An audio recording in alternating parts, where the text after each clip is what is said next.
Hello friends, welcome to our channel Simply Mathematical. In this video, let us do the problem number 8 to 11, okay, of the miscellaneous exercise on chapter 1. Okay, so let us look at the 8th problem here. So this problem is given a non-empty set X.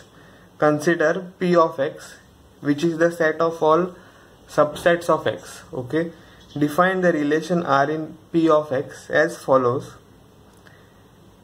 Now, what is the relation for subsets A comma B in P of X? A is related to B if and only if A is a subset of B. Okay, is R a equivalence relation on P of X? Justify your answer. Okay, so what you are given is a non-empty set X. Okay, and the power set of the set X, that is P of X. Okay, that is nothing but set of all subsets of the set X. Now the relation is defined as A is related to B if and only if A is a subset of B. Okay, we have to check whether R is an equivalence relation, okay, or not. So let us start.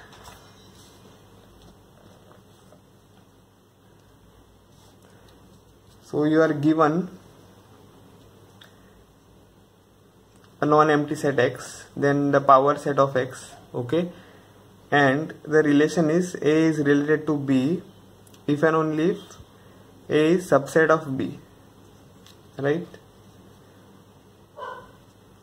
So first we will check whether R is reflexive, right, then symmetric, okay, and then transitive. So we have to check whether it is reflexive or symmetric or transitive. Okay, so to check whether the relation R is reflexive, what you do, let A belong to the power set of X, right, because the relation is defined on this set. Okay, so let A belong to the power set of X. Now you know that, okay, A is a subset of A, right? Every set is subset of itself.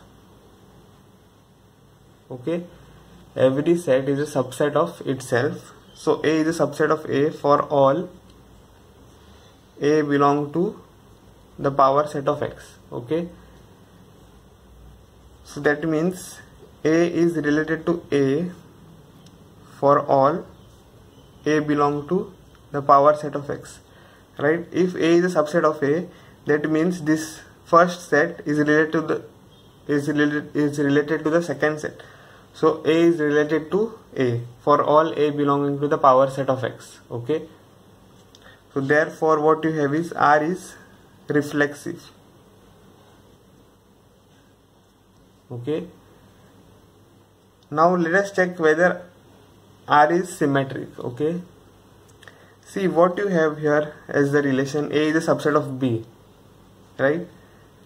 A is a subset of B. So can B be subset of A for any set A and B? That is not true, right? If A is a subset of B, then it need not be that B is a subset of A. Okay, so we have to show that A is a subset of B, but B is not a subset of A. Okay, that is, we have to show that R is not symmetric here, right? So how to show it?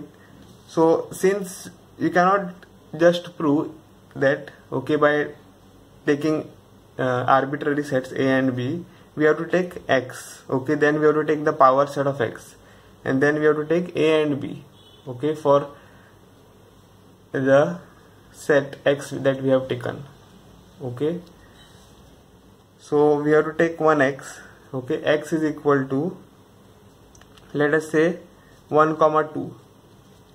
Okay, then power set of X will be what? Power set of X will be nothing but singleton set 1, singleton set 2, then the set itself, that is X. Okay, which is nothing but set 1 comma 2 and the empty set. Okay, this is the power set of X, right? Okay, now let us suppose A is equal to set 1 and B is equal to the set 1 comma 2. Okay, now what you have here, this set singleton 1 is subset of this set 1 comma 2, right? Because every element of this set is in this set. Okay, so this is A and this is B, right? So what you get here is A is a subset of B. Okay, but what happens here, if you take this set 1 comma 2, right, that is B, this is not a subset of the singleton set 1, right? Because this element 2 is not in the set. Okay, so that means this B is not a subset of A. Okay, B is not a subset of A. So what you have is A is the subset of B, but B is not a subset of A, right? So you have one example here, X and P of X. Okay, so for that the relation R is not symmetric. Okay, so therefore R is not symmetric, right? We have to check whether R was reflexive, right? Now what do you mean by reflexive? We had to check that R is equivalence relation. Okay, so what do you mean by equivalence relation? So R is equivalence relation means R is reflexive, okay, symmetric and transitive, right?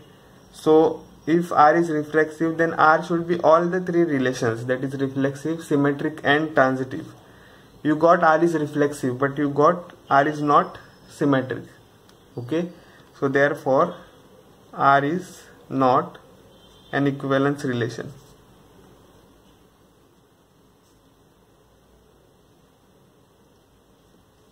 Okay, that was the 8th problem. Now let us go to the 9th one. So the 9th one is what?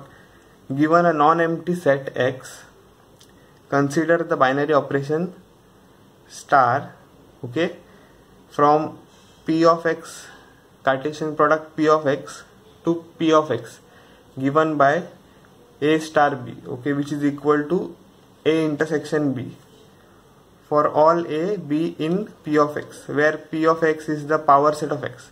Show that X is the identity element for this operation, okay, and X is only invertible element in P of X with respect to the operation star. Okay, so you are given an operation which is what? A star B equal to A intersection B, okay, in the power set of X.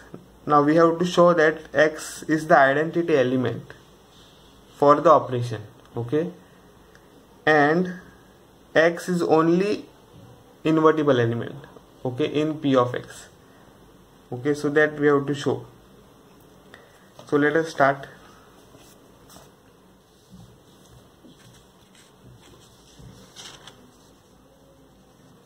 You are given a binary operation star, okay, defined as what? A star B equal to A intersection B for all A, B belonging to the power set of X. Okay, now we have to show that X is the identity element, okay, for the operation star, right? Now this X is what? Is the original set X, okay, from where A and B are the subset of X. Okay, so this X is the universal set, right? We have to show that X is the identity element for star. Okay, now that means what you have to show? So to show that A star X is equal to A. Identity element means what? If you take the operation of any set A with the identity element, you should get back the set A, okay? Or if you do operation of the identity element with A, then you should again get back the set A, okay? Now this should be true for all A, right, belonging to the power set of X, right? So this should be satisfied. Okay, so let us see. Now suppose we take this equation, okay, what we will get? A star X is equal to A, that means A intersection X is equal to A, okay? So this you got, right? So now A intersection X is equal to A means what? You are taking intersection of A with this universal set X, and you are again getting back the set A, okay? So this should be the identity element, right? Okay, so otherwise what we will do is we will take A star E, okay, equal to A. Now you don't know whether this E is X or not, okay? Just by taking one element E, such that what happens is A star E is equal to A, okay? So that means what? A intersection E is equal to A, right? So now what element for E you will choose such that A intersection E is equal to A for all A? That you have to know, okay? If you take intersection of any set A with this set E, you should get back the set A. Okay, so suppose we look at the power set. This is the power set of X, okay? Now this is the set X here, right? This is the universal set. Now you have set A, set B, okay, like this in this set, okay, X, which are subsets of this set X, right? A, B and C. Now if you take the intersection of this A, right, with E, now suppose E is this one, B, what is the intersection? This. So this is not X, sorry, this is not A. If you take intersection of this A with this B, you are getting this small set, but that is not the full set A, right? Even if you have a set in this way, let us call it D, okay? Now you can see that A is a subset of this set D, okay?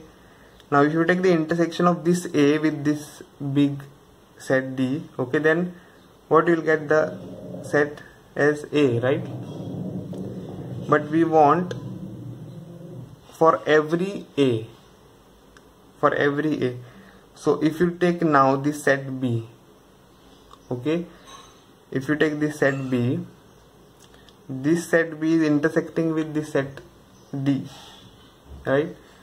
So if you take this E, the identity element as this D, what you will get? You will get this part, okay? So you are not getting the full B here, okay? So for any A, what you should get? You should get back the set, okay? For any A, here I am taking B, you should get B, okay? But this is not happening here, right? So what is the set that you will take such that for any set A, okay, any set A here, when you take the intersection with the set E, you will get back the set A. The only choice is this X, okay? The only choice is this X, right? So this E will be nothing but X, okay? So this E equal to X is the identity element.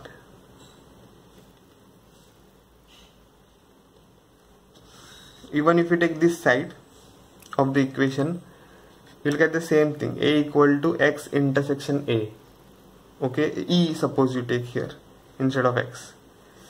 So A is equal to E star A, that is A is equal to E intersection A. Okay, so that means what you should take E as, the only choice will be the universal set X. Okay,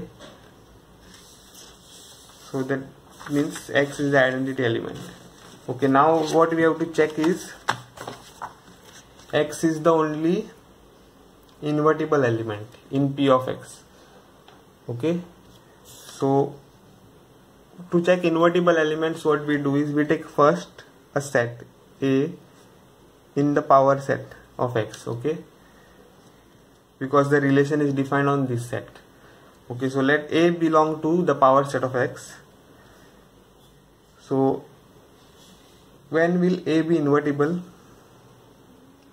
A is invertible, right, if there exists an element B, okay, in P of X, right, such that A star B is equal to E, which is equal to B star A. Okay, now this E we have seen that it is X, right, identity element is X for this example. Okay, so if A is invertible, that means there exists an element B in P of X such that A star B is equal to E, which is equal to B star A. Okay, this E is X, right, in this example. So let us take this first, A star B equal to X. Okay, so what you get is A intersection B is equal to X, right, this we get. Now here you have to see what is the choice for A and B such that, or what is the choice for B, okay, such that you get A intersection B equal to X. That is the question. Okay, here what is the choice of B such that when you take A intersection B you will get back X. Okay, you will get X here. So what is that B? So let us see. Again, if you have this power set of X here, right, and then you have a set X here, which is nothing but a universal set. You have every set like this, A, B, okay, and C, D, okay, like this. This A and B can be any set here, okay, can be any set. So if you take A intersection B, you should get X. Now suppose you take this A and this B as C, what will get the intersection? You are getting this small set, okay. Or if you take this C and you take this D, okay. So if you take A as C, right, because for any A we are looking at, right, for any A. So if you take the A as C and B as D, then what you are getting? The intersection as empty set, right? So we should get X. Any proper subset of this X you are taking, okay, and when you take the intersection you are getting a smaller set, okay, for every choice of A and B. Can you see that here? So okay, so B and D if you take, you are getting empty almost, right, here you can see. So what is the choice of B for A? So here you have to see that A should be X and B should be X only, right? Any other set you take, you won't get the intersection as X. Okay, any other set A and B if you take, you won't get the intersection as X. So A is equal to X and B is equal to X. Okay, this is the only choice for A and B. So therefore what you get, the only invertible element, okay, for star in P of X is a equal to x, because we were looking for a, right? We were looking for the set A and we got the set as x. Okay, that is nothing but x. So the only invertible element for the operation star in P of x is a equal to x. Okay, so that was the 9th problem. Okay, now let us go to the 10th one.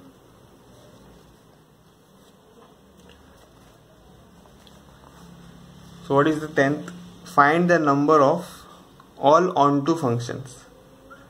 Okay, find the number of all onto functions from the set 1, 2, 3 up to n to itself.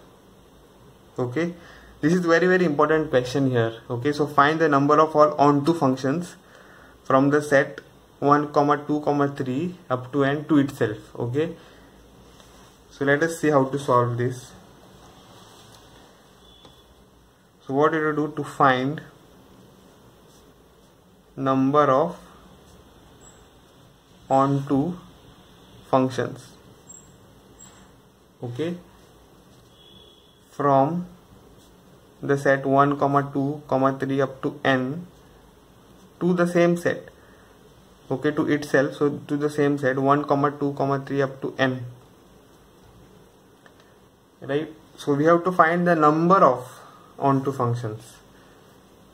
Okay, only the number of onto functions you have to find.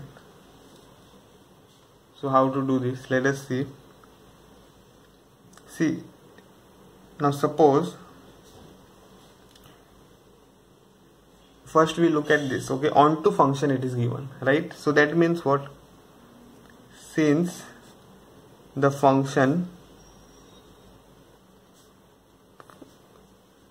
from 1, 2, 3 up to n to 1, 2, 3 up to n, okay, must be onto, right? Therefore the function must be 1, 1. Okay, so this is very important. Since the function from the set 1, 2, 3 up to n to the set 1, 2, 3 up to n must be onto, right? Therefore the function must be 1, 1. Okay, see, there is one example, okay, solved example in the textbook, okay, where the problem is this. Show that the function from 1 to 3 up to n to the same set. Okay, if it is onto, then it must be 1, 1. Okay, so that example is solved. Okay, but if we look at the domain here, 1, 2 up to n, and the codomain 1, 2 up to n. Okay, so if you see that if the function is onto, right, so that means what? Every element here, okay, in the codomain of the function, okay, every element in the codomain of the function has some element in this domain which is mapped to it. Okay, so that means it will be something like this. Okay, every element is mapped, right? Now you see that the elements in domain and the codomain are equal. The number of elements in the domain and codomain are equal, right? So suppose it is onto, then it must be 1, 1, right? Now suppose it is not 1, 1, that is if this goes to this, right? So that means this you will not have, okay, here. So what will happen? This element will have no element in the domain which is mapped to it. Okay, this will have no element in the domain which is mapped to it. So the function won't be onto, right? Because this element is remaining to be mapped. Okay, so if the function is onto, then the function must be 1, 1. Okay, so that is what I have written here. Okay, now to find the number of onto functions, okay, from this set to this set, what we have to do is, let us see, we will take n equal to 3. So 1, 2, 3 if we take, okay, n equal to 3 if we take, right? Now if we write all the functions here, okay, that we get, so f1 is what we can write it as 1 comma 1, then 2 comma 2, 3 comma 3, okay, then f2 another function, okay, for this domain and codomain, so 1 comma 1, 2 comma 3, 3 comma 2, right? Then f3 we can write it as 1 comma 2, 2 comma 1 and 3 comma 3, okay. f4 we can write it as 1 comma 2, 2 comma 3, 3 comma 1, okay. Different functions I am writing, but what is the condition? The function must be 1, 1 and onto, okay. The function must be 1, 1, right? So see this, we are getting this. Then f5 we can write it as 1 comma 3, 2 comma 2, 3 comma 1, okay. And f6 we can write it as 1 comma 3, 2 comma 1, 3 comma 2. So these 6 functions we will get, okay. You can check, if you take any other function, it will be matching with any one of the 6, okay. So these are the 6 functions you have for this domain and codomain, okay. Now if we see how to get these 6, right, we have to check that, right, number of functions from the set 1 comma 2 comma 3 to 1 comma 2 comma 3 is what? 6, which are which are onto, okay. The number of functions from this set to this set which are onto are 6.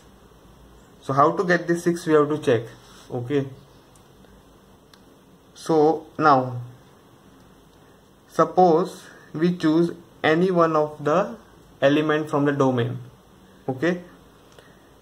Now how many choices does the elements in the domain have as the image in the codomain, okay, that we have to see. How many choices does the elements in the domain, okay, does the element in the domain have for the image in the codomain? So either if we select any one of the element in this domain, okay, so that element will have how many choices? 3 choices, okay, 3 choices, either 1 or 2 or 3, right? Now suppose the element in this set has chosen 3 as the image, okay. Now the next element in the domain will have how many elements as the choice in the codomain? 1 is already selected, right? Now that other element cannot go back to this. Why? Because the function should be 1, 1, okay. The function should be 1, 1, okay. So the next element cannot go to 3, so it should go to either 1 or 2. So how many choices it has? 2, right? Now suppose 1 is chosen as the image, okay. Then the remaining 1 element will have how many choices? Will have 1 choice, okay, here, okay. Now you have to go back to the 11th standard, right? So there you have studied something called as the multiplication law, okay. So multiplication law says what? So the number of choices, okay, is what? Is equal to 3 multiplied by 2 multiplied by 1. Okay, so this is by the multiplication law.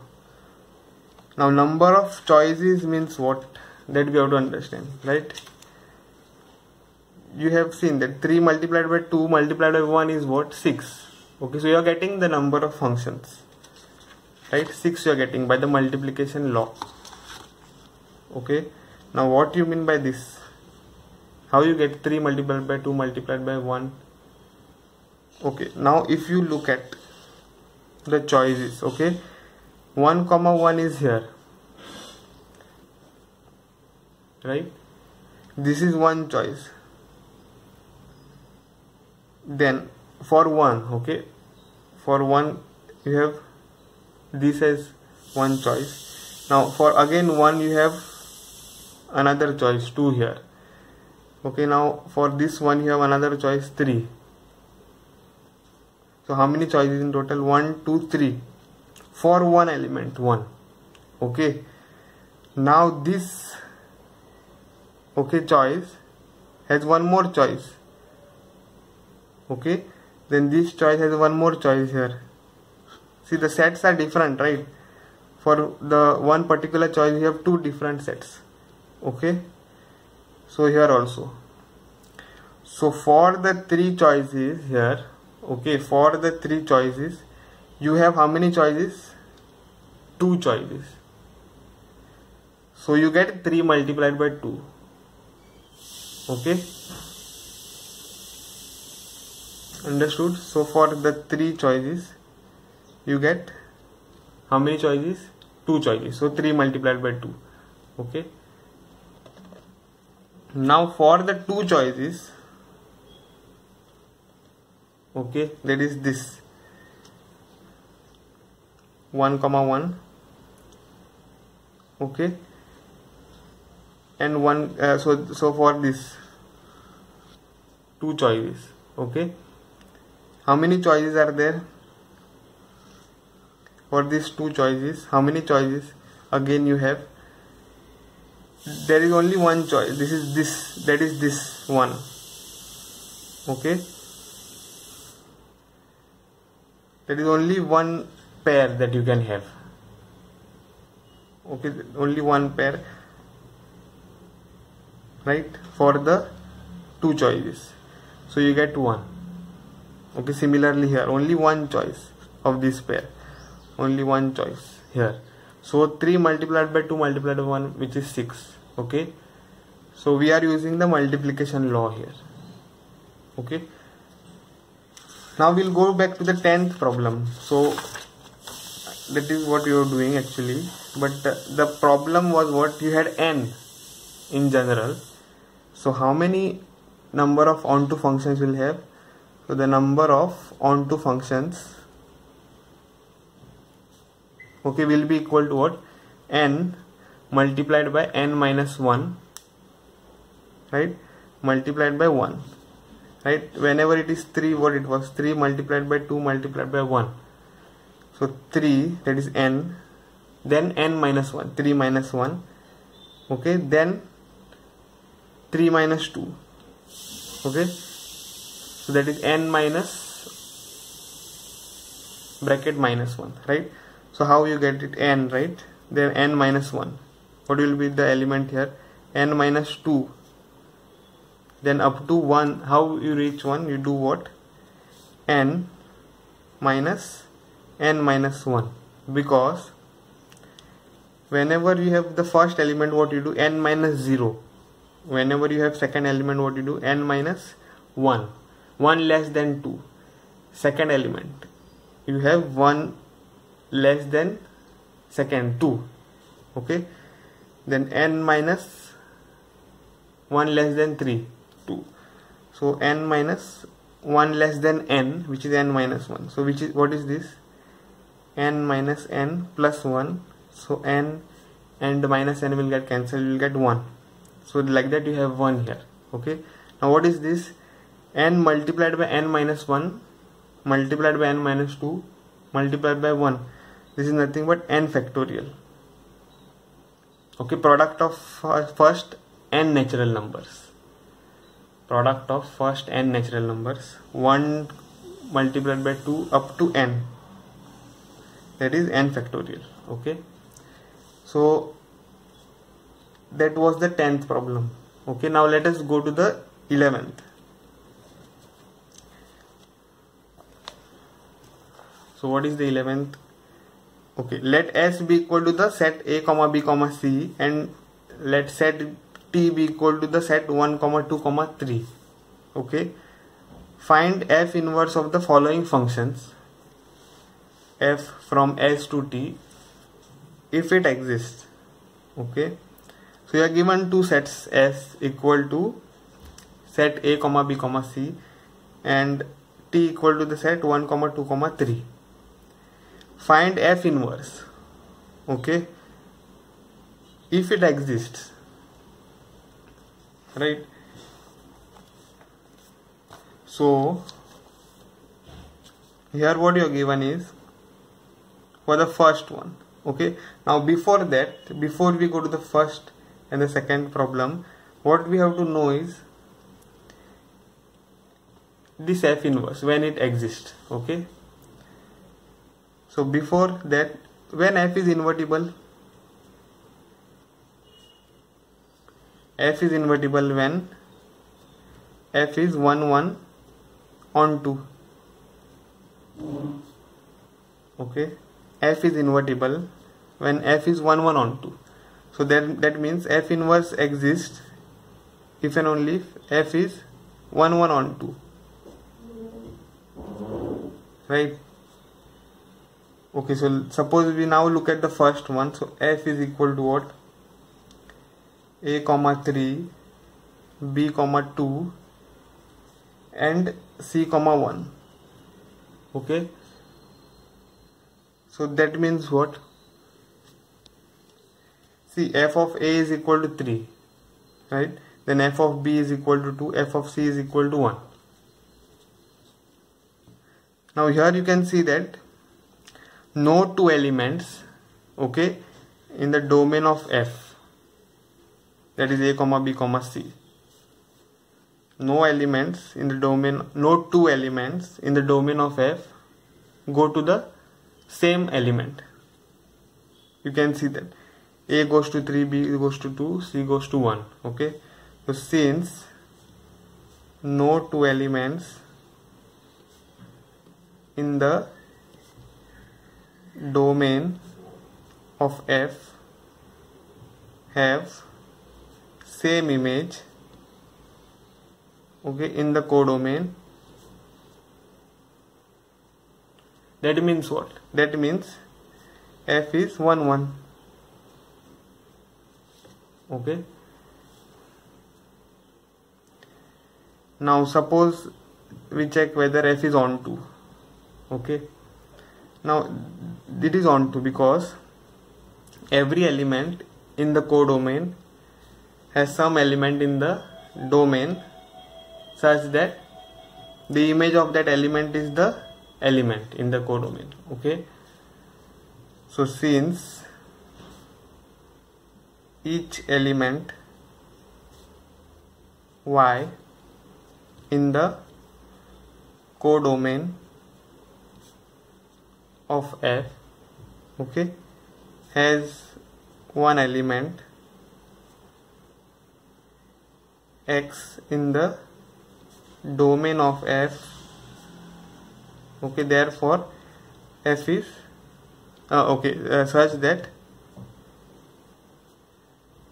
F of X is equal to Y. Okay, so since each element Y in the codomain of F has one element X in the domain of F such that Fx is equal to Y, therefore F is onto. Right, this you already know. Okay, so therefore what happens? Therefore F is 1 1 onto. Okay, therefore F is invertible. therefore F inverse exists. Okay, now if F inverse exists, that means what you have to write it, right? Find F inverse, they were saying, right? F inverse will be what? It is just you have to reverse the elements of the ordered pair, okay, in the set. So 3 comma A you will get, then 2 comma B, 3 comma A, then 2 comma B, then 1 comma C. Okay, is the F inverse of F. That is F inverse we have found out. Okay, now second problem, okay, of the 11th. So what is that? F is equal to A comma 2, right, then B comma 1, then C comma 1, like this you have. Okay, now here what you have? Here you have F of B is equal to 1, also F of C is equal to 1. Okay, you can see that F of B is equal to 1, also F of C is equal to 1. So therefore F is not 1 1 here, right? Now since F of B is equal to 1, which is equal to F of C, right, and what? B is not equal to C. Okay, two different elements